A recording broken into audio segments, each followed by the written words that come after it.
bienvenue sur Libre à toi, le podcast qui déclenche l'envie d'être soi-même. Je suis Flo, entrepreneuse depuis 2021, passionnée d'organisation et de connaissance de soi. J'ai créé ce podcast pour en parler, mais pas seulement. Chaque semaine, seule ou accompagnée de mes invités, je t'accompagne à créer ta propre liberté et ne plus subir tes journées. Je souhaite que tu puisses avoir toutes les clés en main pour vivre dans le plaisir et la sérénité au quotidien. Je t'invite à t'abonner dès maintenant pour ne pas manquer les prochains épisodes.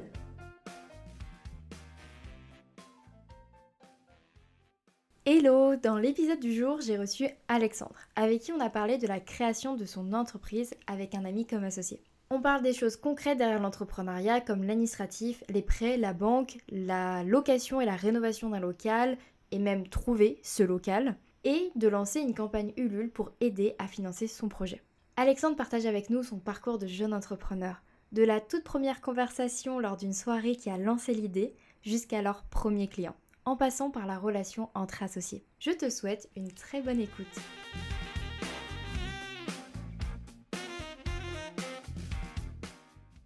Hello Alexandre, je suis super contente de te retrouver sur Libre à toi. Comment ça va? Et salut Flo, merci à toi de m'avoir invité. Moi, ça va super bien. Je suis très content d'être là, partager un super moment. Alors, est-ce que tu peux te présenter pour les personnes qui ne te connaissent pas déjà?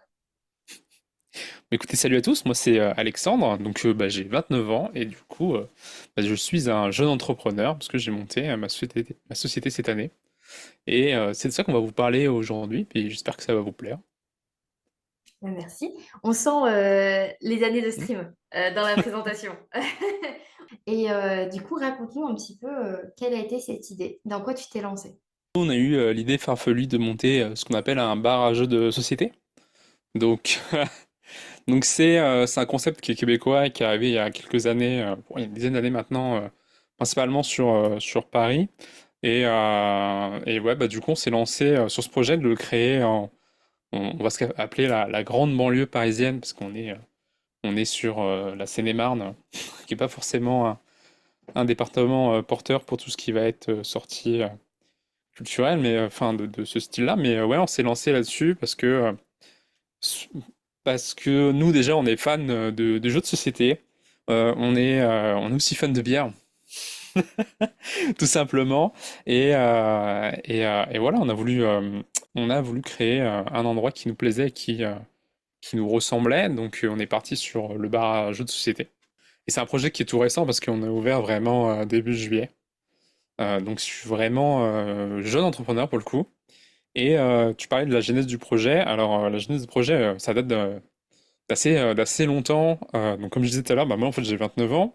On a monté le projet avec un groupe d'amis du lycée, où en fait, on a toujours été fans de jeux de société, on a toujours partagé un peu cette passion-là. Et en fait, c'était un projet où on s'était dit au lycée en mode, quand on sera plus vieux, on aura fait un peu le tour de notre carrière, on montera un projet tous ensemble. Donc, moi, j'étais plus sur un peu le bar, qui était plus sur une boutique de jeux de société. Et au fur et à mesure du temps, le projet est revenu un petit peu sur le tapis. C'était les 30 ans de mon meilleur ami, donc c'était l'an dernier. On en a parlé lors d'une soirée. Et c'était un moment où on en avait tous marre de notre taf, en fait. Moi, j'étais moi-même sur un projet de reconversion professionnelle à ce moment-là, donc l'an dernier, sur un taf qui avait rien à voir avec ce que je faisais. Enfin, moi, j'ai un passé de chargé d'affaires dans le bâtiment. Donc de gros gestionnaires de projets. Et là, j'ai voulu partir sur une reconversion en paysage, donc les métiers un peu durs de terrain, ce qui au final m'a pas plu du tout. Et du coup, on a remis sur le tapis ce projet de lycéen jusqu'à vraiment le construire. Donc nous, au début, on est quatre amis. Très vite, on s'est retrouvés à deux pour des raisons qui sont liées financiers, capacité de chacun à se projeter dans le monde de l'entreprise en tant que patron, parce que c'est pas inné non plus. Donc les deux personnes que vous retrouvez aujourd'hui dans le bar, donc Daniel et moi. Moi j'ai la chance du coup que mon ami Daniel, qui est avec moi sur le projet, il était seconde cuisine dans un restaurant à Paris, donc lui il m'a amené tout le côté food, restauration que moi j'ai pas. dans mon passé professionnel. Et on a pu construire le projet qu'on a aujourd'hui, et ça, c'est assez cool.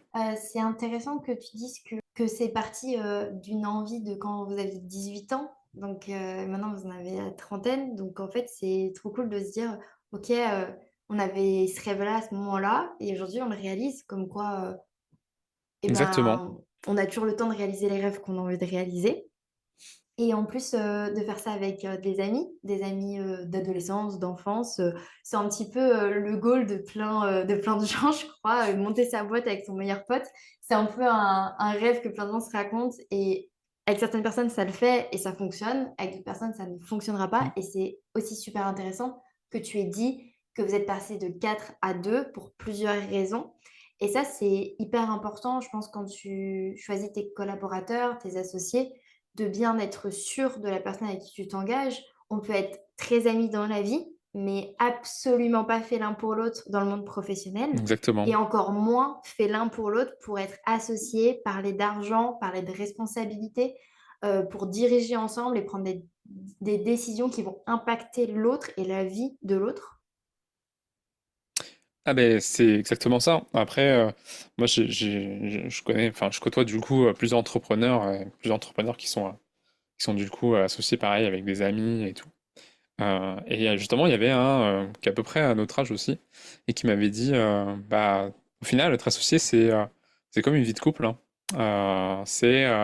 T'as ton partenaire dans la vie, mais t'as aussi ton partenaire du coup dans le travail. Et généralement bah les responsabilités et tout bah elles sont partagées. Donc si l'un fait pas ce qu'il faut, bah, l'autre va aussi être inclus dedans. Donc, tous les choix se font avec vos associés et c'est hyper important. Ouais, c'est une vraie vie de couple, hein, comme on dit, hein. C'est... Nous, on est deux, donc c'est un couple. Il faut faire extrêmement attention avec qui tu vas choisir de t'associer. Et il faut que ce soit aussi, c'est comme j'évoquais tout à l'heure, Daniel, lui, il a un passé de restauration, donc il a vraiment tout ce côté que moi j'ai pas. Moi, j'ai plus la casquette de gestionnaire et de commerce. Et du coup, on est ultra complémentaires. Mais ça crée aussi des mais, forcément. Parce que demain, s'il y en a un ou deux qui est pas là, bah du coup, ça fait un blocage. Et voilà, moi, je vous conseille de faire attention un petit peu à ça. Et du coup, bah, nous, petit à petit, c'est ce qu'on fait. Nous, le projet, il est récent, comme je vous disais tout à l'heure. Nous, on a ouvert le début juillet, mais en gros, on apprend l'un à l'autre les compétences de chacun et on essaye justement de transmettre nos connaissances pour qu'il n'y ait pas de blocage et en fait il faut pas se limiter à se dire non mais toi tu fais ça, moi je fais ça et c'est tout. En fait, il faut des éponges et puis il faut prendre les compétences de l'un et l'autre comme ça vous êtes complémentaires mais le jour aussi où on sait pas, hein, ça peut être, je vous dis, un mec, enfin ton associé il est hyper malade ou demain ton associé il a plus envie parce que on pense beaucoup au court terme quand tu crées une entreprise en mode ah mais c'est trop bien lui il sait faire ça au début et tout ça. Mais dans 5, 10 ans, le gars, il peut décider de partir pour des raisons qui peuvent être personnelles, pour tout simplement parce que vous entendez pas sur quelque chose. Et là, vous allez perdre les compétences de cette personne-là. Donc, il faut faire aussi attention à ça. Et nous, ça a été de longs échanges, des longs sujets. Et justement, bah, on nous avait déjà prévenu là-dessus, parce que c'est hyper important. Dans son choix de collaborateur aussi. Vous avez Mm. du coup pris le temps de poser des règles, un code de conduite l'un envers l'autre. Vous avez eu ce type de discussion parce que moi je me souviens quand on a failli, on a failli, on a commencé à monter une SARL Mm. avec mes collaboratrices de Filante pour la papeterie. Parce qu'on avait même déposé le dépôt de capital hein, pour la SARL. En Ouais. fait, on avait tout fait. Il nous manquait, je crois, une démarche. Et on l'a pas faite. On n'a pas fait la dernière démarche. Alors aujourd'hui, je suis très contente que ça se soit terminé comme ça. C'était ce qu'il fallait. Mais je me souviens justement de ces conversations à l'époque. Enfin, je dis à l'époque, c'était pas il y a 15 ans. Hein. C'était il y a 3 4 ans. On se retrouvait autour de la table. On disait, ben, si jamais il y en a une de nous qui arrête, comment est-ce qu'on fait? Est-ce qu'on continue? Est-ce qu'on arrête tout? Parce qu'on peut aussi décider ça. On peut dire c'est un projet à trois ou à personne. Ça peut être aussi une solution. Je me rappelle plus exactement, honnêtement, ce qu'on s'était dit et ce qu'on avait décidé. J'ai pas envie de dire de bêtises. Mais je me souviens de ces conversations. Et ce que je me souviens maintenant avec le recul aussi, surtout, c'est que on prenait la mesure de certaines choses et on a fait très attention à certaines choses et on a discuté de plein de choses pour le long terme, justement. Sans nous, notre erreur, et j'en suis consciente aujourd'hui, on a peu vu le court terme. Ah Et, oui. euh, et, et je pense que peut-être d'autres personnes font peut-être cette erreur-là. En fait, tu te projettes très vite dans le lancement d'un projet. Tu te projettes très vite sur la réussite, sur la suite, sur comment ça va se passer quand on aura vendu, quand on aura eu des clients, quand tout ça, parce que tu te projettes dans la réussite. Et ça, c'est cool. C'est bien aussi de se projeter dans la réussite. Mais du coup, nous, on avait pas mal négligé le court terme, OK, maintenant, c'est la galère, c'est le moment où on débute, c'est le moment où il faut tout donner. C'est un moment, je pense que tu l'as vécu avec les travaux, avec l'installation. C'est un moment où, en fait, tu vis pour ton projet. En fait, c'est le moment où tu es à 150% dedans parce qu'il y a des moments comme ça dans l'entrepreneuriat où il n'y a pas le choix. Et du coup, bah, ce moment-là, bah, ça passe ou ça casse aussi, je pense, avec les collaborateurs qu'on choisit. Et c'est un bon test avant de s'engager sur le long terme, justement. Ouais, mais je rebondis à ce que tu dis sur le court terme. Bah, au moment où le projet il a commencé vraiment à être mis sur papier, où on a commencé à dire ok, on fait ça, on va faire ça comme ça, on va tout le secteur géographique, comment faire les choses, qu'est-ce qu'on peut faire avec tant de personnes.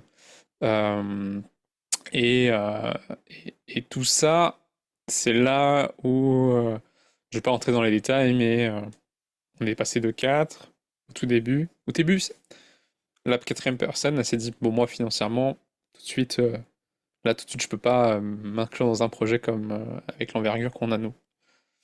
Après, le projet, il a avancé, on a étudié les choses, on a fait pas mal de rendez-vous, on a été accompagné par justement la CCI, donc la Chambre des commerces et de l'industrie, hein, si je me trompe pas, euh, de Seine-et-Marne et tout. Très vite, on a été accompagné aussi par le département, donc Seine-et-Marne, et le projet, il a commencé à grandir, grandir, grandir. Après, on a fait aussi beaucoup d'échanges avec les banques, donc nous, on a eu quelques problèmes avec une banque en particulier, qu'on ne citera pas forcément, parce qu'au final, c'est la banque qui nous a suivis sur le projet en plus, mais c'est une question d'agence et de personne, là, c'est encore un autre détail.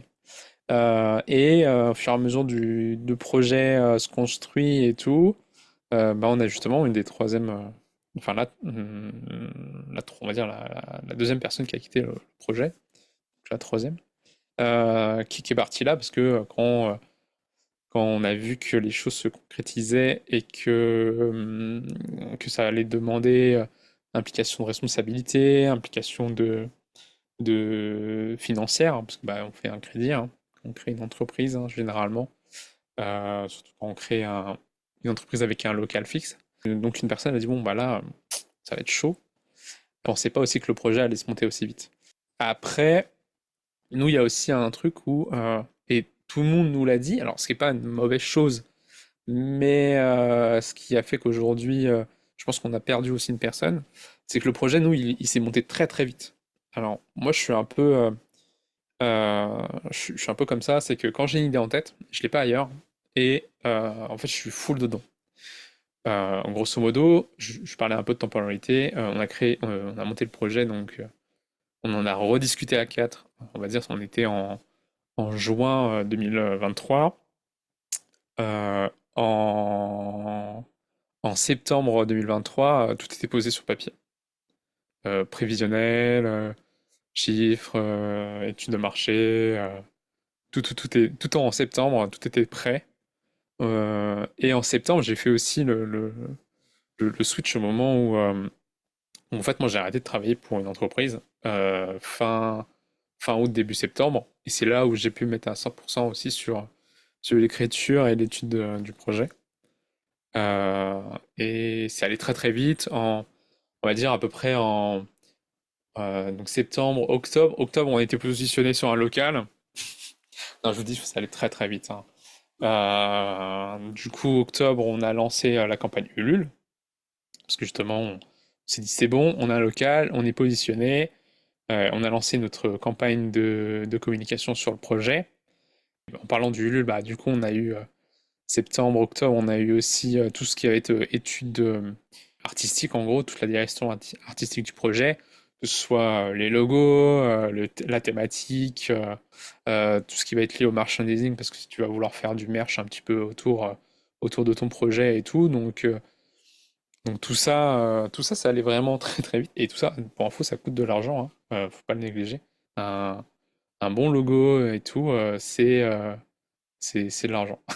Et en fonction de ce que tu veux faire, bah, c'est un financement que tu as dès le début. Donc ça, les gens n'étaient pas forcément prêts non plus, hein, à mettre de l'argent direct sur quelque chose qui n'existe pas. C'est pas toujours simple. Donc voilà, on allait très très vite. Donc Ulule qui a duré, c'était un mois et demi ou 2 mois. Puis au final, local qu'on n'a pas eu, plus juste avant le lancement du Ulule, c'était à ce moment-là qu'on a une des personnes qui s'est retirée du projet. Donc on a dû tout modifier sur nos réseaux, où en fait sur nos réseaux on avait présenté 3 collaborateurs, sur le Ulule pareil, 3 collaborateurs, et en fait la veille du lancement du Ulule, on a le troisième en fait qui s'est retiré. Donc ça n'a pas été simple aussi. Et au bon moment, il a pris une décision au bon moment tout de même. Il aurait pu se retirer après la campagne. On sentait, en fait on le sentait que cette personne-là, on s'est dit bon à mon avis, faut qu'on fasse la démarche, faut qu'on se pose ensemble et qu'on en discute d'un coup ensemble, et du coup on l'a fait la veille.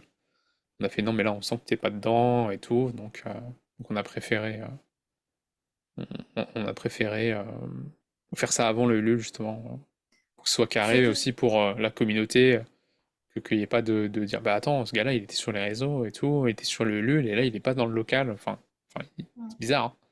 Donc on a préféré faire ça avant, ouais. surtout ce que tu me racontes depuis tout à l'heure, tu me parles de faits et de comment est-ce que les choses se sont déroulées. Comment toi tu vis ça? Toi justement, Ouais, comment tu vis que tu arrêtes un travail, tu ouais. te retrouves au chômage, donc quand même tu mises Mm, beaucoup dans ta vie exactement. personnelle sur ce projet. Comment tu vis toute cette phase-là? On va mettre stop sur la chronologie à la campagne Ulule. Moi, il faut savoir que bah, du coup, je suis en couple. Donc déjà, du coup, tu vis pas ça seul, tu vis ça à deux. Et peu importe, même si tu as l'impression que tu es solo, bah en fait, non. Vu que tu es en couple, la personne qui vit avec toi, tout ce que tu vis, elle le vit aussi. Donc ça, il faut pas le négliger. Et moi, je l'ai un peu négligé, j'avoue, je vais pas mentir. Parce que quand elle va écouter le podcast, ça va dire, ah, tu vois, tu vois, tu m'as un peu oublié dans tout ça. Euh, enfin, pas oublié, mais en gros, c'est vrai que, bah, comme j'ai expliqué tout à l'heure, c'est pas un sacrifice, mais en gros, moi j'ai tout arrêté pour me dire, vas-y, c'est bon, full focus sur ça. Oui, effectivement, après, bah, je me suis mis au chômage, hein. Moi j'ai fait une rupture conventionnelle avec l'entreprise où j'étais, qui m'a permis bah, de toucher le chômage.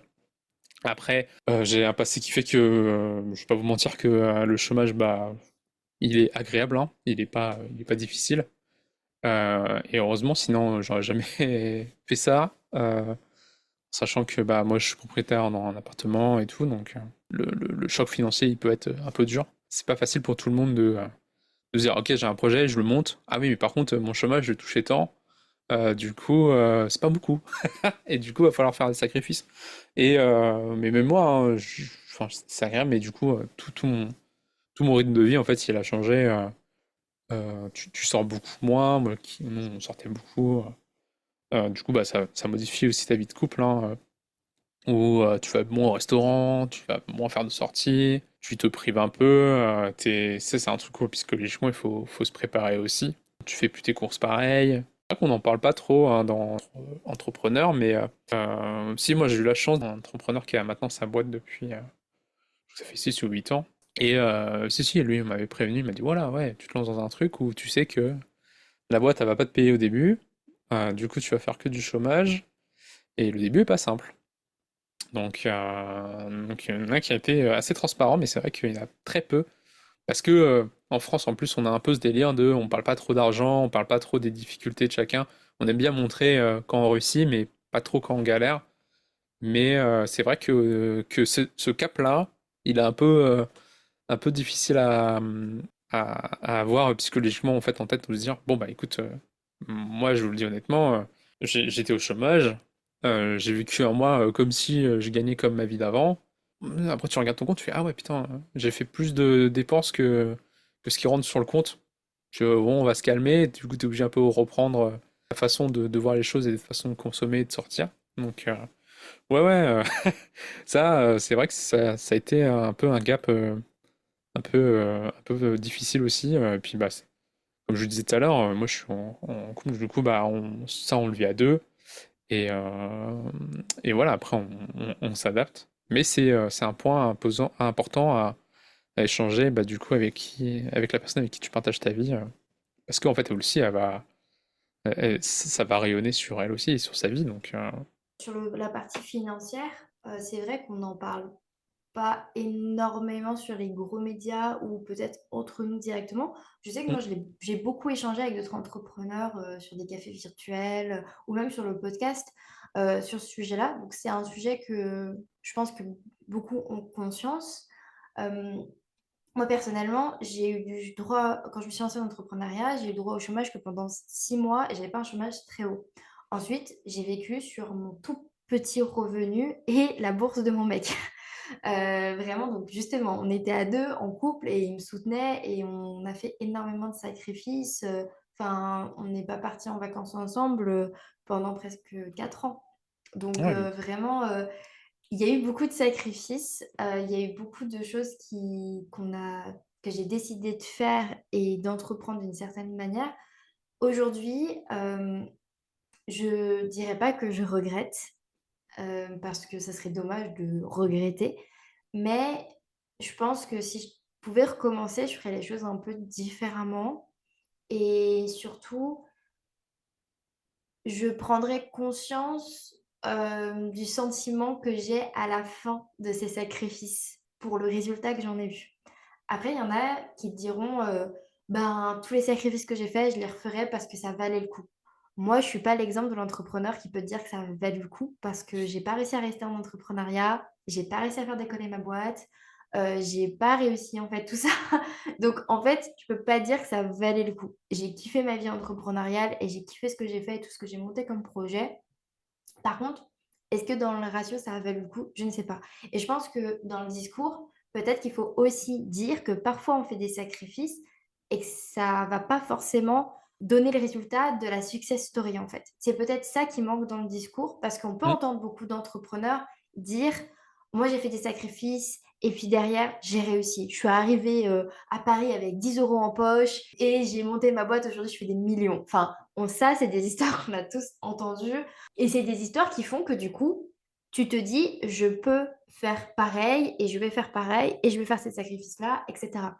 Mais la pression financière et le stress que ça engendre et ça, bon, du coup, tu le connais pas encore et heureusement pour toi parce que tu disais que tu avais un chômage un peu confortable, mais de savoir que tu auras que 100 € qui arrivent sur ton compte à la fin du mois, c'est psychologiquement très violent et moi encore, j'ai pas pareil à me plaindre, j'ai pris des décisions en pleine conscience et j'ai toujours j'avais ma famille, au cas où il y a quoi que ce soit, j'avais un toit sur la tête, je vivais avec mon mec, je mangeais à ma faim, enfin, je me suis pas mis en danger, il faut pas penser ça. À aucun moment je me suis mis en danger ou en insécurité, mais dans l'autonomie que tu as et dans le choix de ta liberté que tu as derrière, en fait, tu prends de la liberté dans le fait de vivre ton entrepreneuriat et de créer ton entreprise comme tu le souhaites, mais tu perds énormément dans tout le reste, dans tous les autres pans de ta vie. Ce qui fait qu'aujourd'hui, ben, je pourrais plus et je serais pas capable, moi, de repartir en entrepreneuriat demain, pour cent de mon temps. Parce que, justement,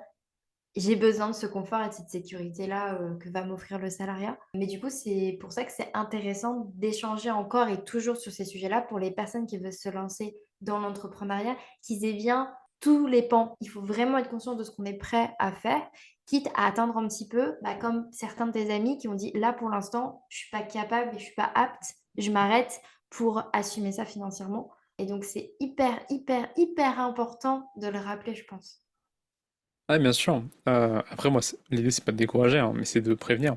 Je dirais, si tu as envie de te lancer, tu te lances. Juste, sois consciente dans quoi tu te lances. C'est pas toutes les histoires entrepreneuriales ne terminent pas en full success story. C'est ça que je veux dire. C'est ça. Et tu peux réussir et te débrouiller et gagner un mi-temps, c'est possible, ou une mission d'intérim, mais tu vas pas forcément en 6 mois, même si les choses peuvent se mettre en place très vite, Tu vas pas forcément en 6 mois ou en 1 an seulement rattraper ton salaire de salarié, en fait.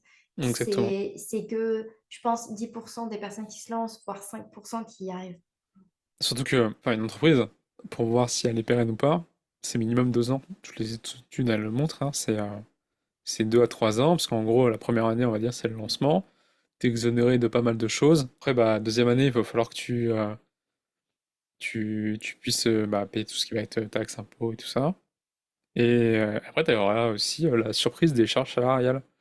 Parce que le chômage, donc on en parlait, c'est intéressant, hein, parce que tu vas continuer à le toucher pendant 1 voire 2 ans. Du coup, bah, ça fait pas de charge à ton entreprise. Mais le jour où tu vas commencer à te verser ton premier salaire, bah, en fait, tu vas avoir les charges salariales dans l'entreprise. Ça, du coup, bah, c'est des charges qui sont fixes. Et ça, va falloir les emmagasiner dans ta boîte. Et c'est un peu comment on va appeler ça, ces caps dans la vie d'une entreprise où on sait tout de suite si ça passe ou ça casse, en fait. Tu vois, nous, on a un local. Typiquement, on est obligé, hein, parce qu'on a que du public, on est un bar. Notre premier cap aujourd'hui, c'est de couvrir les charges fixes qui sont liées au local. Donc ça va être loyer, assurance, énergie. En plus, bah, on a fait un crédit. Parce que du coup, il fallait du matériel, il fallait faire des travaux. Donc, du coup, dans cette charge-là, tu ajoutes bah, ton crédit, même si là, on a un différé. Donc là, pour l'instant, on ne paye pas de crédit. Donc, quand on va avoir le différé qui va commencer, bah, hop, on va avoir encore une étape de plus à prendre en compte dans nos charges. Tout ce qui va être nourriture, boisson et tout ça, bah, on les vend pas à perte. Donc, ça aussi, c'est le cap. Donc, tu sais que déjà, nous, on a ce premier cap-là, où on a toutes nos charges fixes, nos charges variables qui sont liées à la vie de l'entreprise tout court, hors salaire, hein. Parce que nous, aujourd'hui, on touche pas de salaire avec la boîte. Déjà, on a ce cap-là à passer. Après, bah, on va avoir aussi tout ce qui va être TVA. Parce que quand la TVA elle tombe, faut faire attention à sa trésor. Pareil, ça, c'est encore un cap où on se dit, bon, bah ça, on l'a mis de côté. On sait qu'on a gagné tant, qu'on va devoir verser tant à l'État, ainsi de suite.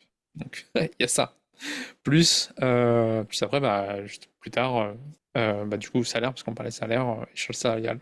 Et demain, t'es pas à l'abri de se dire, ah mince, j'avais pas bien calculé mon coût, il me faut quelqu'un qui m'aide. Et bah, pareil, ça va être des charges en plus.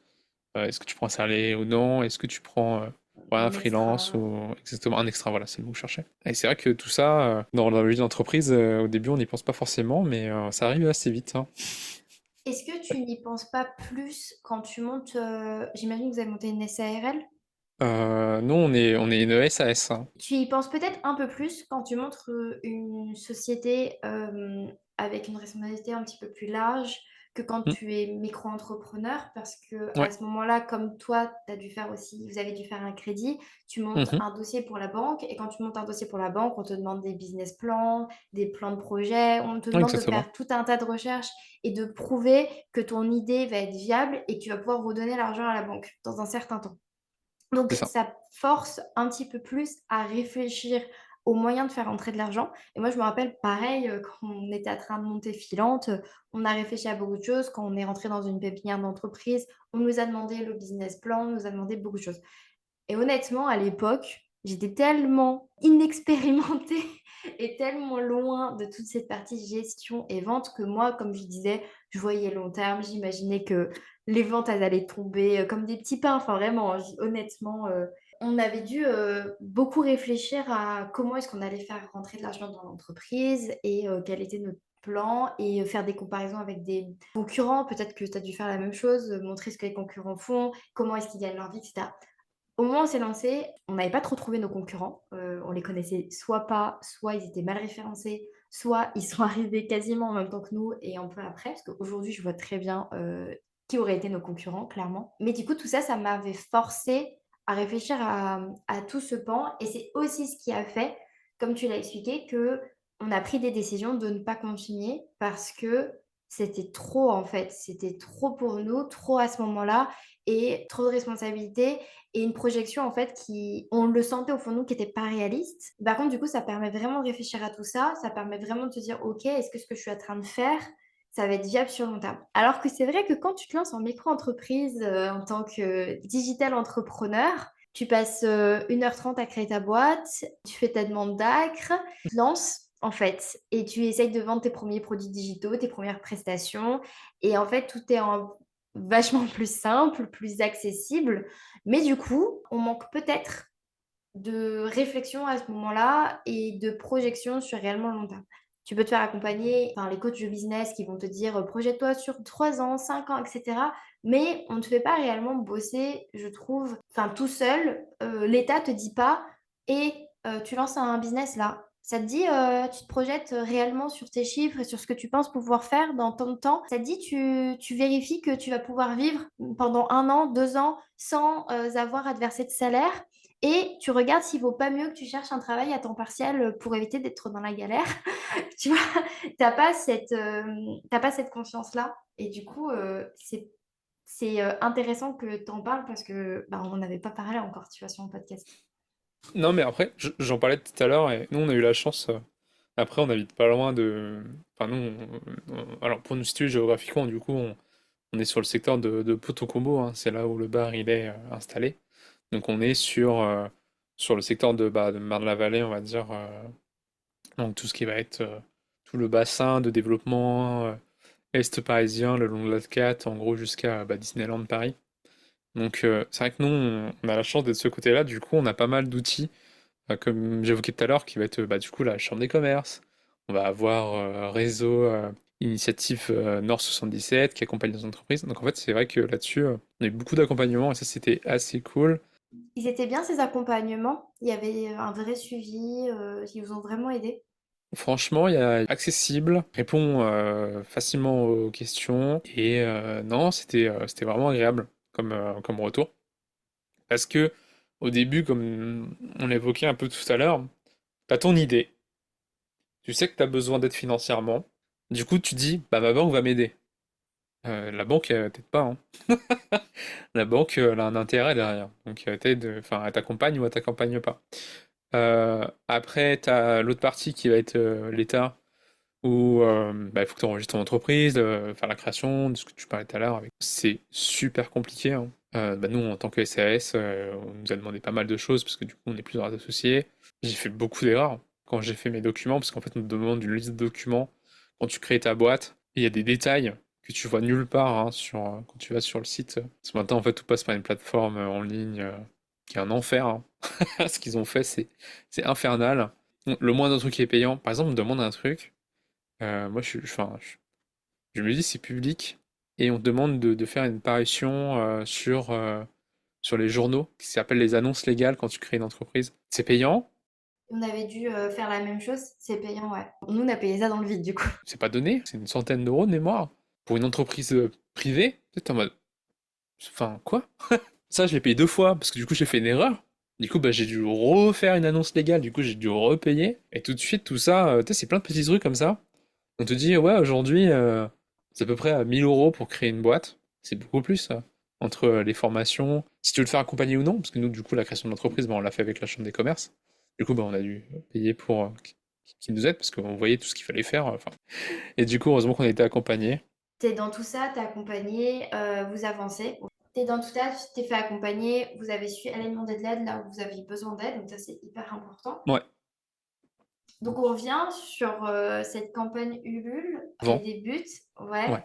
avant, du coup la campagne Ulule, vous la faites avant de monter l'entreprise. Ah oui, bien sûr. Nous, en fait, chronologiquement, ça a fait écriture du projet, étude de marché, création des documents de présentation, création de l'ADA.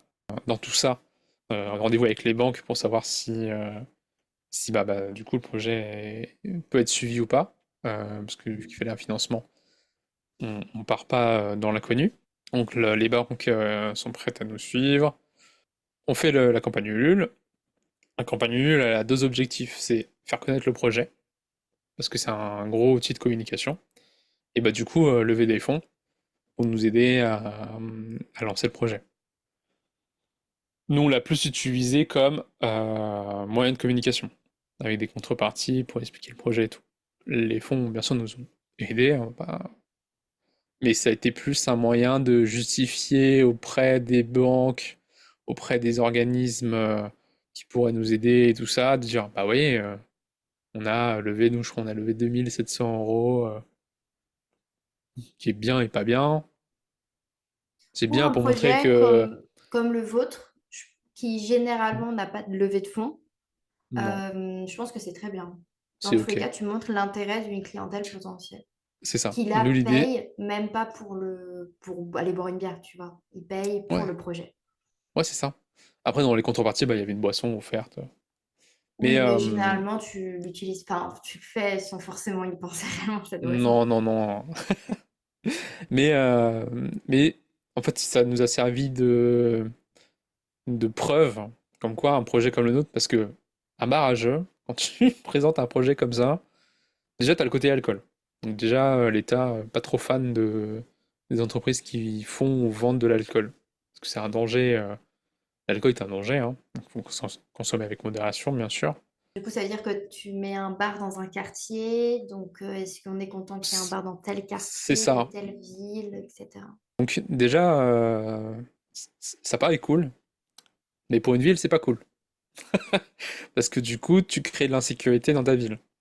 Nous- donc le UE a montré que, bah non, mais regardez, il y a un intérêt. Après, on met en avant, bah, du coup, qu'on est bar à jeux de société, du coup, qui amène une partie culturelle. Mais dans l'idée des gens, c'est bar avec de l'alcool. Donc, c'est pas simple. Donc, le HUL vraiment nous a aidé à dire, non, mais vous voyez, il y a de l'engouement autour du projet.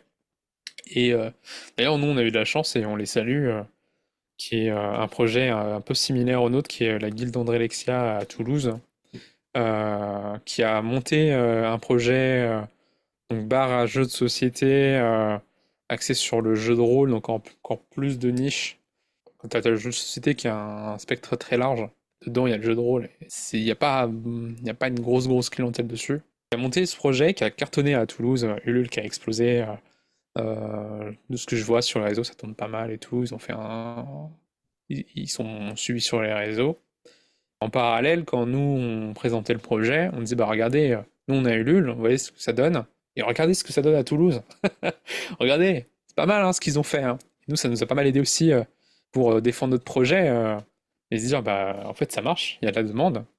En plus, on joue un peu sur le fait que nous on est à Paris. Bon, tu sais, t'as un peu le côté nous, c'est sur Paris, ça marche. En région, si ça marche en région, ça marche à Paris, en gros. Je sais pas si tu vois un peu ce que je veux Oui, dire, oui. mais Oui, il y a l'idée que de tous les cas, sur Paris, ça fonctionnera si ça a fonctionné en province, quoi. ouais, si ça fonctionne en province, c'est que ça va fonctionner à Paris. Je dis bon, ok, c'est un peu l'ego parisien, hein, mais voilà comment nous on a utilisé Ulule. En tout cas, et c'est pour ça que ça nous a pas mal aidé. Bah, du coup, on a fait la soirée Ulule. C'était vendredi dernier d'ailleurs. On l'avait promis, donc on l'a faite. C'était très très stressant à vivre, mais on en avait vaguement parlé. Oui, alors pour resituer, au moment où en fait on a repris contact avec Alexandre, hein, parce qu'en fait Alexandre est le grand frère d'une de mes meilleures amies d'enfance, c'était en plein milieu de sa campagne Ulule et moi c'est au même moment où je me lançais sur Twitch. Donc il m'a soutenue sur mon lancement sur Twitch. J'ai découvert sa campagne Ulule à ce moment-là et le projet et en fait on avait beaucoup échangé autour de la campagne Ulule ensemble parce que moi aussi j'ai déjà vécu une campagne Ulule et je sais ô combien la campagne Ulule peut être stressante, angoissante et faire tout péter. En fait, il faut se dire que nous, par exemple, c'est au milieu de la campagne Ulule qu'on a compris qu'on ne montrait pas des CRL en fait. La campagne Ulule n'était même pas terminée, qu'on avait déjà compris. Je ne veux pas dire qu'on l'avait acté, mais on avait compris qu'on ne montrait pas des CRL ensemble et que le projet Silente allait s'arrêter sûrement là, même si on espérait se dire ok, l'agenda, on le retentera dans un an. Aujourd'hui, l'agenda, il est toujours dans un PDF. Mais du coup, voilà, on avait pas mal échangé autour de ça. C'est aussi pour ça que je voulais l'inviter sur le podcast parce qu'il y a beaucoup d'entrepreneurs qui se lancent dans les campagnes Ulule ou juste des porteurs de projets ou peut-être que vous avez déjà participé en tant que, en tant que contributeur à une campagne Ulule. Peut-être que vous avez même participé à la nôtre, que ce soit celle de Filante ou celle de la Guilde des aventuriers. C'est quand même quelque chose d'assez connu maintenant et il y a énormément de projets qui sont lancés grâce à Ulule. Alors, toi, ta version de ta campagne Ulule, vous avez demandé en fait des fonds, vous avez essayé d'atteindre un certain nombre de fonds, c'était l'objectif. Je ne sais pas, c'était quel était votre objectif de base sur la campagne? Alors, nous, on a créé le Ulule avec 4000 € au début. On a Ok, demandé 4000 d'objectif. euros. Ouais, Ok. objectif, premier palier, c'était 4000. Tu Euh, redescends vite de tes espoirs avec eux, là. Après, on était dans une logique on était trois. On s'est dit, avec l'entourage de chacun, on dépasserait 1000 euros par tête, plus bah, du coup le fait que ça allait créer de la communication et tout, avoir justement des contributeurs, on va dire, enfin, pas inconnus, mais enfin, comment on va appeler ça, les contributeurs qui ne font pas partie de ton cercle Oui, d'amis à direct. toi, en fait. On va être Oui. des contributeurs directs. En fait, comment Ulule te vend Ulule, c'est clairement ça. Ulule te vend disant tu vas faire, je crois, si je dis pas de bêtises, 30% de ta campagne avec ton entourage proche, Mm. direct. Ensuite, la suite, ça sera avec l'entourage indirect, donc l'entourage de ton entourage. Ouais, Et les puis cercles, ouais. ensuite, ça va être le cercle qui va s'agrandir sur une communauté, si tu as créé une communauté en amont. Donc, ce qui t'encourage, c'est bien sûr de créer ta communauté bien en amont pour la voir, pour soit déjà fédérée autour du projet. Et puis ensuite, à partir d'un certain palier, je crois que c'est quand tu dépasses les 50% de participation, on va dire, par rapport à ton objectif, ou quand tu dépasses ton objectif, Ulule te met en avant sur sa plateforme et t'accompagne et t'aide à faire exploser l'objectif. Le truc, c'est que ce que Ulule te raconte pas, C'est c'est que payant. c'est payant, c'est un accompagnement, mais aussi qu'il y a Mm. beaucoup de campagnes sur Ulule et que du coup, tu as aussi une concurrence avec toutes les autres campagnes. Tu n'es pas en concurrence uniquement avec tes concurrents directs. Oui, il y a des personnes qui vont se balader sur Ulule et qui aiment bien participer de temps en temps à certaines campagnes parce qu'ils trouvent le projet intéressant et qui vont juste sur la page d'accueil avec les projets un peu les plus atypiques et mis en avant par Ulule. Le truc, c'est que pour vraiment réussir une campagne Ulule, euh, la fédérer la communauté, c'est finalement une partie très importante. Parce que ton entourage, ouais, il t'accompagne et il va t'aider, mais beaucoup moins que ce que Ulule te raconte. Vraiment, c'est un peu un écran de fumée, on va dire, de faire ses calculs en disant oui, par tête, tu vas réussir à avoir tant. Parce qu'en fait, ton entourage, tu tombes pas forcément au bon moment pour eux. Ils comprennent pas forcément. On est toujours dans une situation de crise aujourd'hui pour beaucoup de Mm. foyers français. La vie est de plus en plus chère. Et même si tu dis, bah, tu participes de 5 euros, 10 euros, c'est toujours ça pour moi, pour des personnes, 5 euros, 10 euros, c'est juste pas possible. Ça, parfois, quand on est dans le fait de monter son projet, que tu es dans ta campagne Ulule et tu vois tous tes potes qui te soutiennent, etc. autour de toi, tu te dis, ah ouais, mais trop bien, ça va faire un tabac. Et là, on revient un peu à la réalité où c'est un petit peu plus difficile et c'est là où la campagne Ulule elle est très dure à vivre parce que moi, personnellement, je dis pas que c'est le cas pour toutes les campagnes Ulule, hein. Je parle vraiment de mon expérience. Tu te prends une claque un peu par rapport à tes espérances et à la réalité. Et du coup, bah, ça te décourage dans les premiers jours. Vraiment, dans les tout premiers jours, tu as un gros down, surtout qu'on te dit, pareil, en fait, c'est juste aussi parce que tu suis ce que Ulule te dit. Ils te disent, les 3 premiers jours, c'est un pic, ça va monter très vite. Après, ça redescend. Et après, ça remonte. En gros, ils te parlent de trucs en U. Alors, il y a Alexandre qui m'entend parler et qui fait non, non, non, non, non de la tête. Et en fait, quand tu vois que toi, ta campagne ne se passe pas comme on t'avait dit que c'était censé se passer, eh ben, ça fait vraiment mal. Et surtout que quand tu bosses sur ta campagne pendant des jours et des jours et des heures pour qu'elle soit magnifique, qu'elle soit belle, qu'elle donne envie, que tu bosses sur des contreparties, tu bosses sur des paliers. Personnellement, on n'a jamais atteint le palier numéro 1 qu'on s'était donné de base. Et du coup, ça, c'est très, très, très dur. Et c'est vraiment, enfin, t'as envie de vomir dès que tu te lèves le matin, quoi. Enfin, moi, personnellement, c'était ça. Et nous, contrairement à vous, on savait que sans la campagne Ulule, il n'y avait pas de projet. Si on n'atteignait pas Mm. l'objectif, le projet s'arrêtait. Il n'y avait plus. On ne pouvait pas imprimer sans vendre 300 agendas. Ouais, je comprends. Donc, c'est vrai que ça, c'était très, très dur. Et, et voilà, il fallait que j'ai un espace hein, sur ce podcast pour te raconter ça, je pense. Mais c'est pour ça que j'ai invité Alexandre, c'était ma bonne excuse. Mais ouais, c'était vraiment très dur.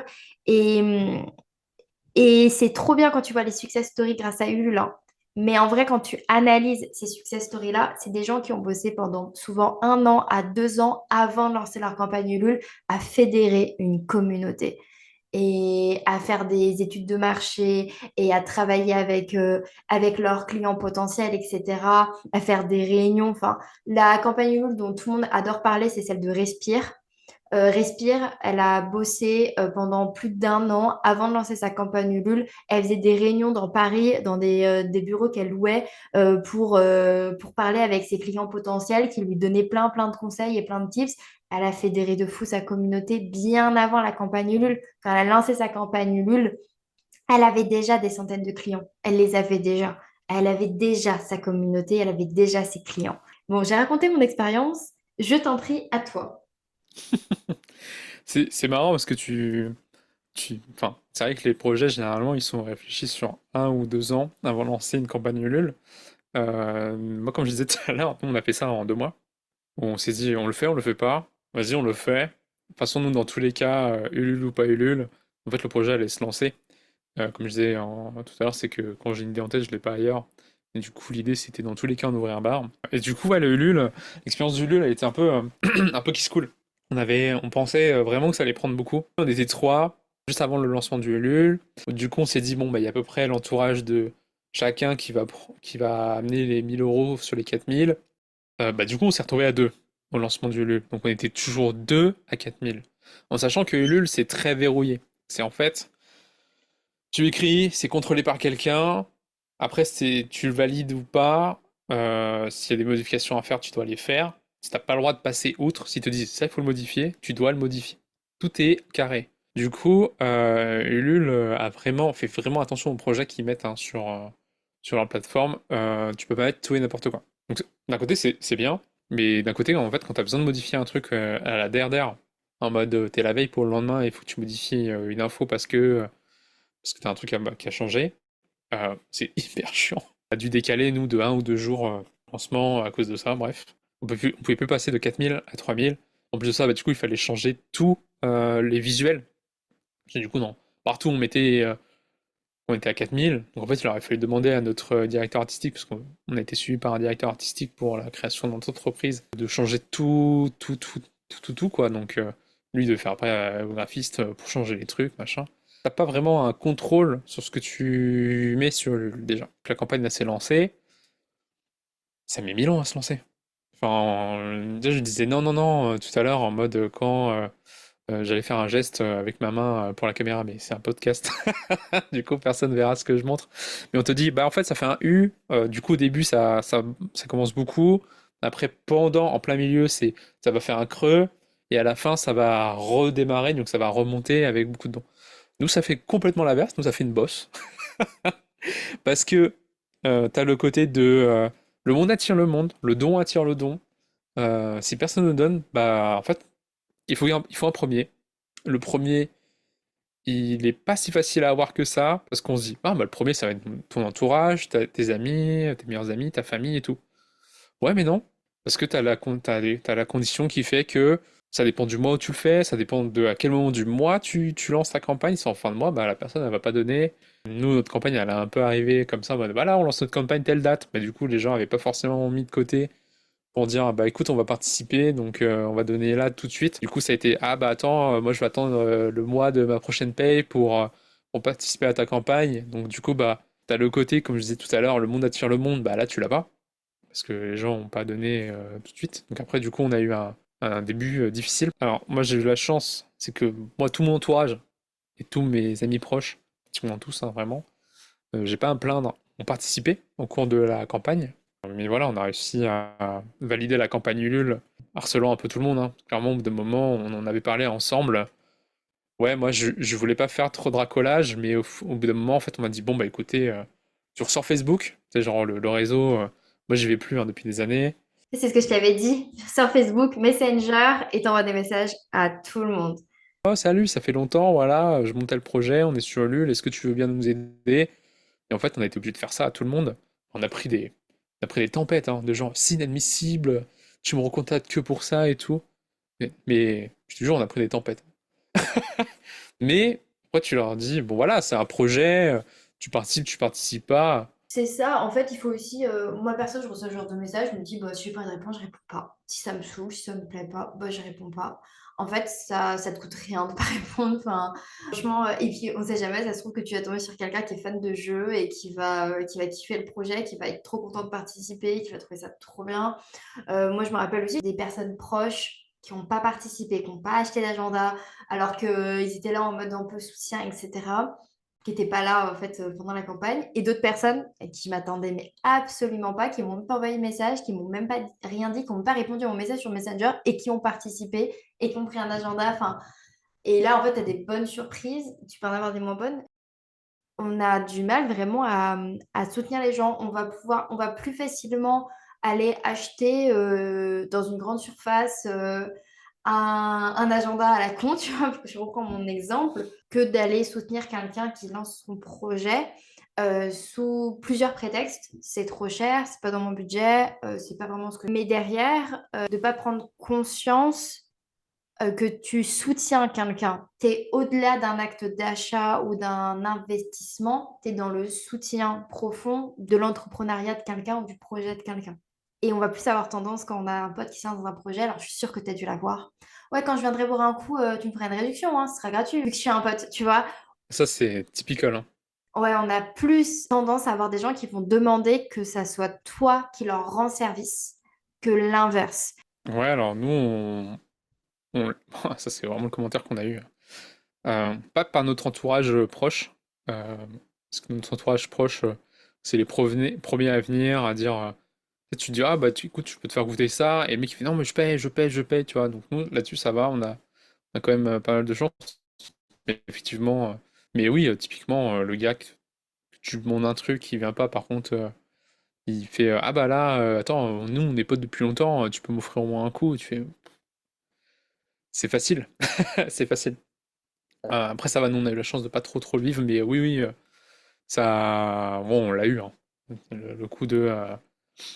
Après, tu peux pas lui dire, ah non, mais tu sais, quand je t'ai demandé de l'aide sur LUL, bah tu m'as pas aidé, donc je vais pas t'aider non plus, tu vois. Après, faut pas trop être dans ce sens-là. Et en plus de ça, moi, je suis très rancunier. On l'a pas trop évoqué, mais c'est un de mes plus gros défauts. Mais, euh, mais heureusement, je le fais pas ressentir dans le business parce que sinon, c'est infernal. Mais typiquement, le like sur les réseaux, ça paraît tellement facile, mais très peu de personnes le font. Nous, on communique énormément. On sait qu'on a quand même pas mal de gens qui ne suivent pas la page du projet. Quand on met des stories ou des trucs comme ça, ne le like pas forcément. T'es en mode bon, bah tant pis. Tu sais, des fois, tu dis mince, tu viens. Mais typiquement, on a des clients qui sont maintenant. Nous, on a réussi à créer des réguliers. Donc les gens, ils viennent toutes les semaines et tout. Et, euh, et tu leur dis, mais oh, on a mis ça sur les réseaux et tout. Genre, quand on a des nouveautés, là, on a fait rentrer des nouveautés. Et en fait, ils le découvrent au bar. Et tu te dis, bah, on a mis sur les réseaux, tu nous suis pas? Ah non, non, je vous suis pas sur les réseaux, mais c'est des gens qui viennent genre toutes les semaines. Bah, c'est dommage. C'est dommage. Enfin, c'est cool de nous soutenir sur place, ce qui est en soi le plus important hein, quand tu vois notre business, puisque c'est de la vente sur place. Tu dis, mais du coup, on travaille sur quelque chose qui est pas forcément suivi par les gens qui seraient intéressés. Les réseaux, c'est un délire, hein. Moi, c'est le métier de ma compagne. Elle est community manager et elle nous aide vachement là-dessus, mais ça paraît anodin. C'est un geste qui est très simple et qui se fait pas forcément. Alors, nous, on a l'habitude, je pense, Flo et moi, avec cette mécanique de quelqu'un qui met un truc sur les réseaux, tu vas le like, tu vas le suivre, qui lance un projet, parce que nous-mêmes, on est créateurs de contenu, donc forcément, on a envie de l'avoir, donc on le fait pour les autres, mais c'est pas forcément dans les deux sens. Clairement, et moi-même, la première, je me Mm. surprends à pas liker et je me dis, ah, putain, like, franchement, ça te coûte rien. Tu likes, tu te donnes du soutien. Ouais, Ok, de fou. peut-être le post, tu l'as pas trouvé fou, mais vas-y, c'est ta pote. Genre, Mm, mm. donc, juste parce que c'est ta pote, tu le fais. Je le fais pas pour des gens qui sont pas mes amis, mais si c'est ton ami, si c'est quelqu'un que tu Exactement. connais, si c'est quelqu'un, tu le fais parce que juste, tu le fais. Et c'est pareil, moi qui des fois, qui charrie un peu certaines de mes copines parce qu'elles ont pas écouté mon podcast. Et je suis en mode, non mais franchement, le pire, c'est que ça va te plaire. Et pourquoi tu l'écoutes pas? Genre, tu sais, je suis en mode, ça va te plaire.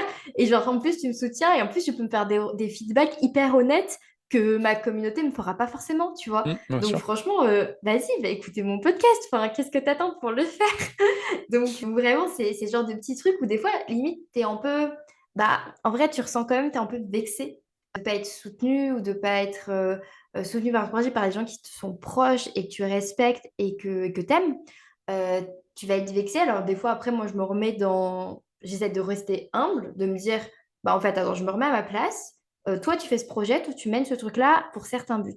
Tes amis qui sont proches, qui sont pas du tout dans ce domaine-là, qui sont pas du tout là-dedans, ben, ils ont d'autres buts, ils ont d'autres projets, ils ont d'autres choses, ils ont une autre vie, ils ont autre chose. Donc, c'est sûr que si dans leur vie, ça se cale pas le fait d'écouter un podcast, eh ben, c'est pas grave, c'est pas la fin du monde et il faut le comprendre, et il faut l'accepter et ça change rien à votre amitié et à ce que vous à votre relation et au fait qu'elle te soutiendra dans tous les cas. Donc, il faut savoir faire ça.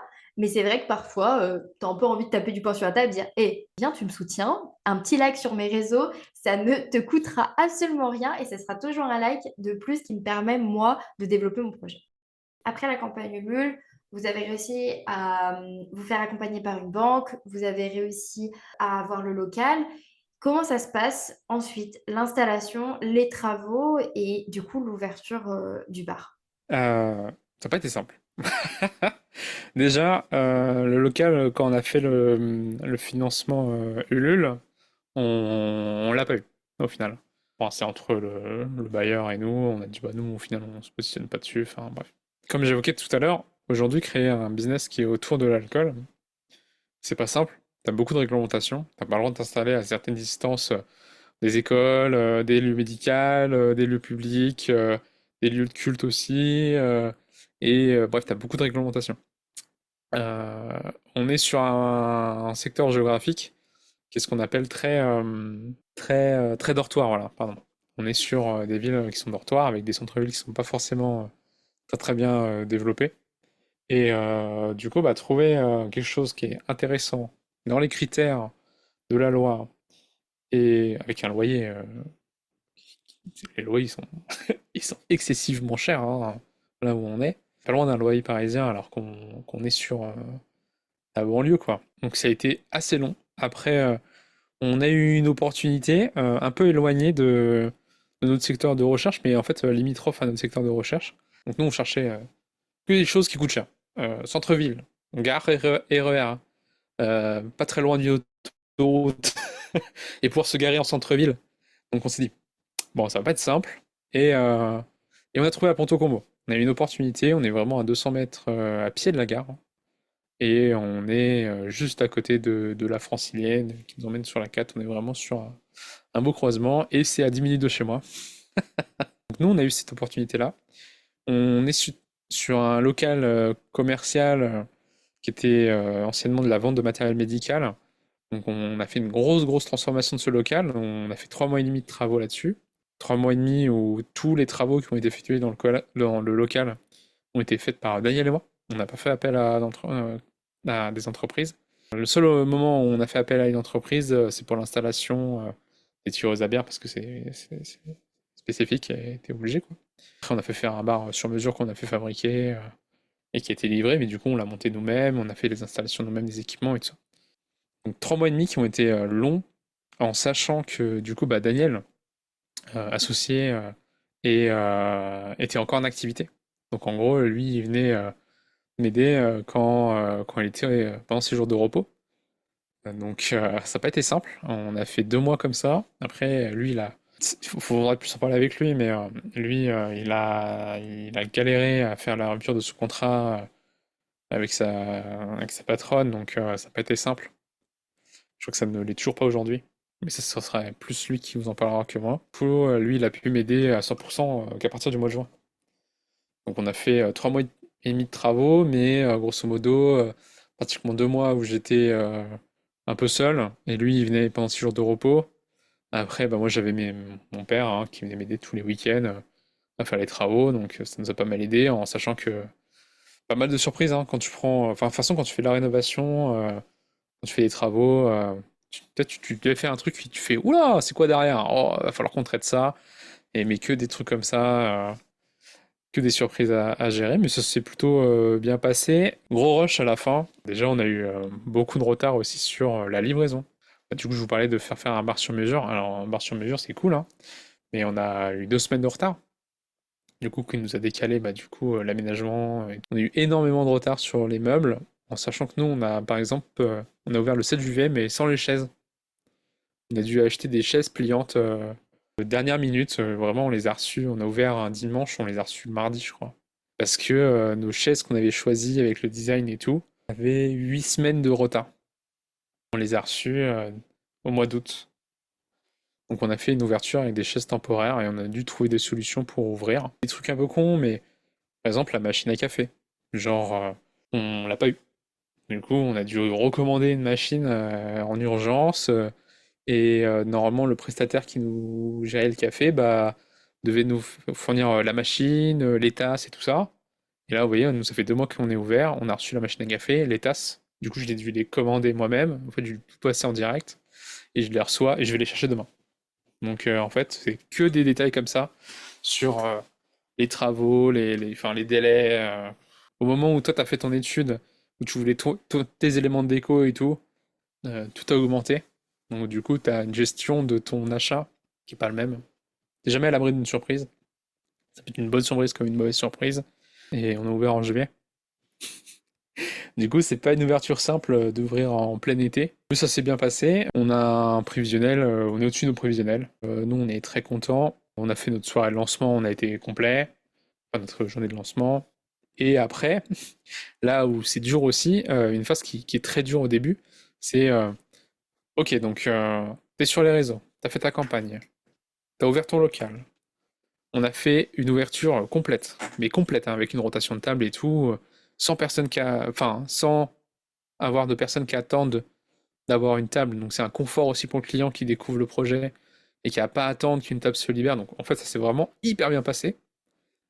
Par contre, du coup, on est parti après sur notre ouverture, on va dire standard. Donc nous, on est ouvert du mercredi au dimanche pour info. Donc nous, on est ouvert en semaine à partir de 17h. Donc on fait mercredi, jeudi, vendredi, 17h. Et après la semaine, les samedis, dimanches, on est ouvert à partir de 13h. Et généralement, on ferme 23h en semaine, minuit le week-end, et juste le dimanche, on ferme à 22. Puis mercredi, jeudi, vendredi, les premiers jours, personne. Donc t'es deux, dans un local qui fait, donc nous, il fait 111 mètres carrés. Donc on a une cinquantaine de places assises. On est deux. Alors on a de la chance, c'est que on n'a jamais fait de jour à zéro à l'ouverture. Donc on a toujours eu des gens qui étaient de passage, qui sont venus découvrir le concept parce qu'en fait, du coup, on est passé d'un local qui était full bâché pendant les travaux à ah, il y a des rideaux, il y a des trucs, il y a une vitrine. Les gens ont découvert que ça ouvrait et du coup sont venus passer boire un coup, découvrir le local et tout. Mais après, par exemple, les premiers jours, c'était que des amis. Que des amis qui venaient en fait pour nous soutenir. C'est une grosse surprise ça d'ailleurs. Et c'est intéressant d'en parler, c'est que notre premier jour d'ouverture, hein, c'est mon meilleur ami en fait avec sa compagne qui sont venus pour se poser et pour dire non mais il y aura du monde au votre premier réellement jour d'ouverture et c'était eux. Et ça, t'es en mode putain ça fait vraiment plaisir parce que c'est dur. Non franchement, nous l'ouverture comme ça, lancer un commerce où c'est de la vente en direct et tout et que t'as personne, c'est super dur. Nous, on l'a fait, donc on a eu une première semaine comme ça, un peu, mais jamais zéro, vraiment jamais zéro, avec des gens du centre de la ville qui sont venus découvrir le lieu et tout ça. Mais départ un peu compliqué. Après, très vite, on a mis en place des soirées à thème, connaître le local en mode, ah, mais ils font ça là-bas, et du coup, les gens ils viennent pour faire ça. Et petit à petit, on s'est fait connaître. On a un jour typiquement, on est en train de réfléchir à comment on va le faire parce que là, ça fait 2 mois, où le dimanche, on a personne. Quand je dis personne, c'est pas zéro personne, hein. Généralement, c'est 3 tables, hein. Du coup, sur 50 places, c'est pas beaucoup. Nous, c'est le jour, par exemple, le plus creux, et c'est hyper difficile à vivre, parce que du coup, t'es toujours à deux. Nous, on vient toujours, alors pour info, on vient toujours 2 heures en avance, parce qu'il y a, nous, on fait le ménage avant l'ouverture, on a les préparations, parce qu'on prépare du snacking, à manger, le rat sort des frigos, et tout ça, donc tout ça, on le fait avant. On vérifie si tout s'est bien passé pendant la nuit, s'il n'y a pas un frigo qui nous lâche, ou si des trucs n'ont pas tourné, enfin bref. Donc il y a toute cette préparation-là avant l'ouverture. Donc t'arrives 2 heures avant, et après tu passes une journée où il y a personne. On a la chance, c'est que du coup on est barrageux, donc on sort des jeux de société. Et en fait on joue à deux à nos jeux, à nos propres jeux. Et en attendant que les clients arrivent, en fait, on joue à des jeux de société. Et du coup, nous, ça nous permet de connaître nos jeux de société pour les expliquer à notre clientèle. Mais ça, faut le savoir, c'est très long. C'est très long. Le temps passe pas. Après, à côté, on a des soirées où, je sais pas pourquoi, on est full. En tout cas, c'est déjà trop bien que tu dises on est au-dessus de nos prévisionnels. C'est vraiment une bonne nouvelle pour votre entreprise et c'est trop cool. De toute façon, là, on est là aussi pour ça. Grâce à ce podcast, on vous envoie de la force. Vous retrouverez du coup dans description de l'épisode, l'adresse, les horaires d'ouverture, etc. Du coup, de ce bar à jeux qui a un nom. Le bar à jeux, il a un nom. C'est Guilde des Aventuriers, pardon. Ouais, oui, c'est ça, c'est Guilde des Aventuriers. En fait, on a essayé de créer un endroit où c'est pas juste un bar où tu te poses. C'est un bar où, en gros, ça crée des relations. C'est pour ça qu'on fait des soirées rencontres entre joueurs aussi pour que les gens puissent jouer avec des nouvelles personnes. Parce que le monde du jeu de société, il est assez marrant dans le sens où c'est un jeu que tu peux faire facilement en famille et entre amis. Mais en fait, il y a beaucoup de gens qui adorent les jeux de société, mais dans leur entourage, qui n'ont pas de joueurs. Et du coup, c'est un peu l'occasion d'avoir un lieu où en fait les gens ils se connaissent pas. En fait, ils viennent, ils se posent, ils partagent un jeu, un boire, à manger, et puis on essaie de créer un endroit vraiment de rencontre. Ce qui est dans notre esprit de guilde, hein, comme le nom l'indique. Donc la guilde, c'est un hub en fait hein, de personnes. Et chaque client est un aventurier, étant donné que chaque jeu de société est une aventure. Donc voilà un peu notre direction artistique sur le nom de ce projet. C'est vraiment trop bien. Mm. Moi, je Merci. connaissais les endroits où vous pouvez venir faire des jeux de société, qui ne sont pas des bars, mais c'est souvent les boutiques de jeux, en fait, qui Ouais, proposent des pièces à côté où tu peux faire des jeux. Sauf que du coup, leur fonctionnement, c'est il faut réserver et tu viens avec du coup ton groupe. Moi, du coup, ce qui fait qu'on n'a jamais vraiment expérimenté ça, parce que en soi, ben, au final, je préfère acheter mon jeu et jouer chez moi avec mon copain. Si c'est juste pour aller à un endroit où juste je me pose à un autre endroit pour jouer à un jeu, en fait, ça m'attire moi. Mais votre concept est beaucoup plus sympa. Parce que justement, on pourrait aller à deux, jouer avec d'autres personnes, tout seul, jouer avec d'autres personnes et se poser et découvrir des jeux tout en mangeant, en buvant. Donc là, il y a une ambiance qui est bien différente et qui donne vachement plus envie, en tout cas pour moi. exactement. Nous, c'est vraiment de travailler avec des partenaires locaux, que ce soit en food ou en boisson, mais aussi sur tout ce qui va être jeux de société. On travaille avec les boutiques de jeux qui sont à côté de chez nous. Et l'idée, c'est de créer un réseau ludique en fait, hein, faire et donner de la force aux personnes qui sont autour, et créer une synergie et pas juste une relation de acheteur-fournisseur, quoi. Donc on a vraiment Oui, cette notion-là aussi. Après, moi, j'ai toujours fonctionné comme ça en fait dans ma manière de travailler dans le monde professionnel. C'est pas juste envoie un mail à un gars, ouais, il me faut ça, et puis basta, tu vois. Moi, je vais dans sa boutique, je me pose. Je fais un peu de vide où je reste une heure, hein, tu vois.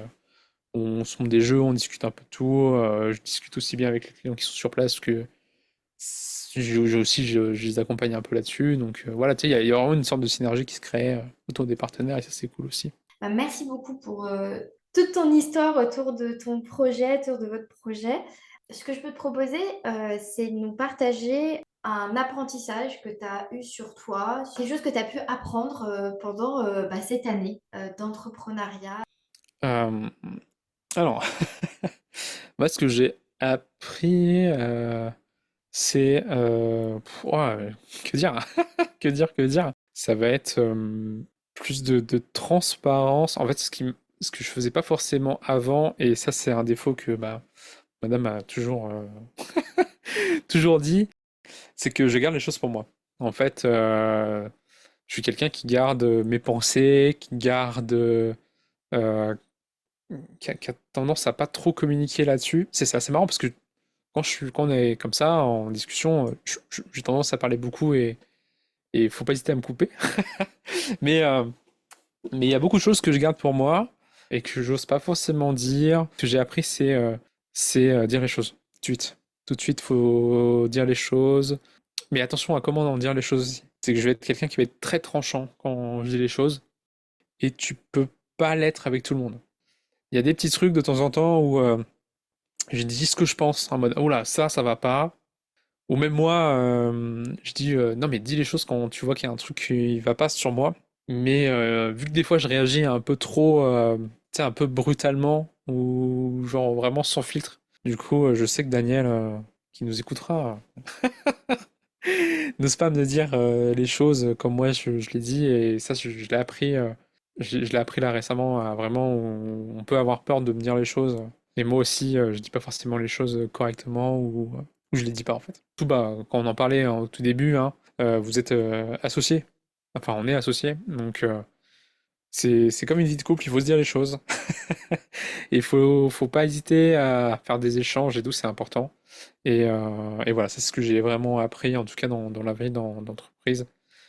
Et c'est ce qui aussi a permis de tout de suite créer l'équipe qu'on est aujourd'hui. C'est ce que je vous invite en tout cas à faire avec vos associés ou quand vous allez vouloir créer vos projets, à vraiment se poser, dire les choses, pas que par les projets, vous voyez, dire les choses perso. Ouais, non, ouais, enfin, en ce moment, il y a ça qui me taraude. Bien, on en parle. C'est des trucs qui peuvent paraître bêtes, mais quand tu as un problème aussi dans ta vie, on va dire perso, bah en fait, les gens, ils ont tendance à dire non, mais quand t'es au travail, tu penses travail, quand t'es chez toi, tu penses chez toi. C'est pas vrai. C'est pas vrai du tout. Surtout, je pense que quand on est jeune entrepreneur, on est des personnes qui ont l'habitude d'avoir toujours des choses en tête. Enfin, aujourd'hui, si tu vas créer une entreprise, c'est que ça t'a travaillé dans ton esprit pendant longtemps et que du coup, t'es là aujourd'hui parce que t'es quelqu'un qui pense tout le temps à des choses. Enfin, moi, c'est mon cas.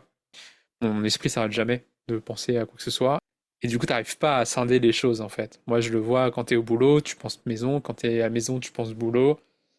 Et quand t'as quelqu'un qui va pas bien dans ton entourage, faut pas hésiter à se dire les choses.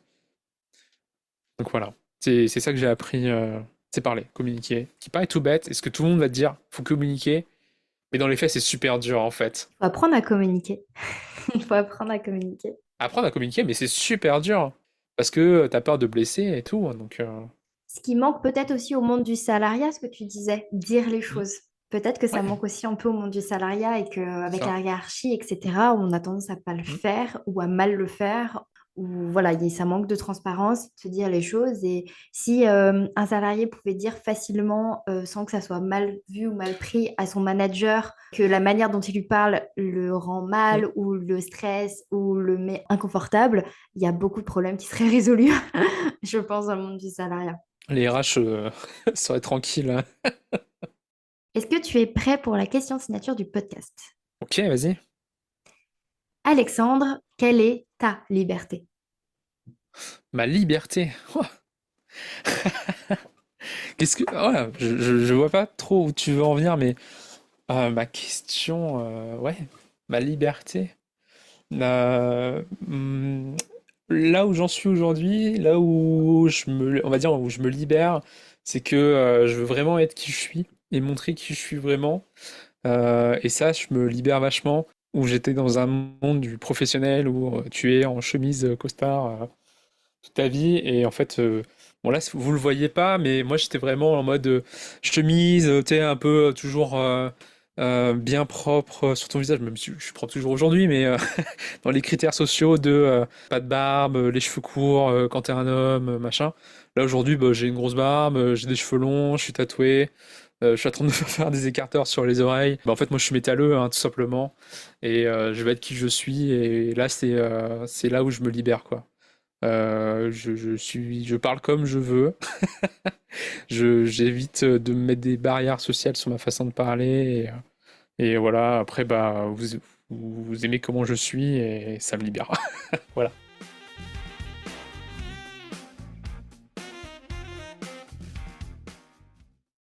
J'espère que cet épisode t'a plu. J'ai vraiment aimé échanger avec Alexandre. Il m'a permis de me replonger dans les souvenirs de mon tout premier projet entrepreneurial, qui m'a mené à ce que je fais aujourd'hui. Et pour la nostalgie, j'ai eu envie de te mettre le lien de la campagne Ulule de l'agenda filante dans la description. À côté, bien évidemment, de celle de la Guilde des Aventuriers. La semaine prochaine, on se retrouve pour la toute première table ronde du podcast. J'ai vraiment trop hâte que tu découvres cet épisode qui me tient énormément à cœur, dont le sujet sera l'entrepreneuriat vs le salariat. Alors n'hésite pas à t'abonner à Libre à toi sur la plateforme d'écoute que tu préfères si ce n'est pas déjà fait, pour ne surtout pas manquer ce prochain épisode et à me dire ce que tu as pensé de celui-ci sur Instagram À savoir que maintenant le podcast est disponible sur YouTube. Si jamais tu aimes écouter tes podcasts sur YouTube, il est toujours juste en version audio. Je ne me suis pas encore mis au podcast vidéo, mais en tout cas c'est disponible sur YouTube et tu peux plus facilement peut-être me partager ton avis sur chaque épisode sur cette plateforme. Je serai très contente de t'y retrouver. Je te dis à lundi prochain. Je te remercie d'avoir écouté l'épisode jusqu'au bout. Pour soutenir le podcast, tu peux le partager à une personne à qui ça plairait, me laisser une note sur ta plateforme préférée d'écoute, ou même m'envoyer un message directement sur Instagram pour me dire ce que tu en as pensé. Et n'oublie pas, libre à toi d'oser être toi-même pour créer ta liberté.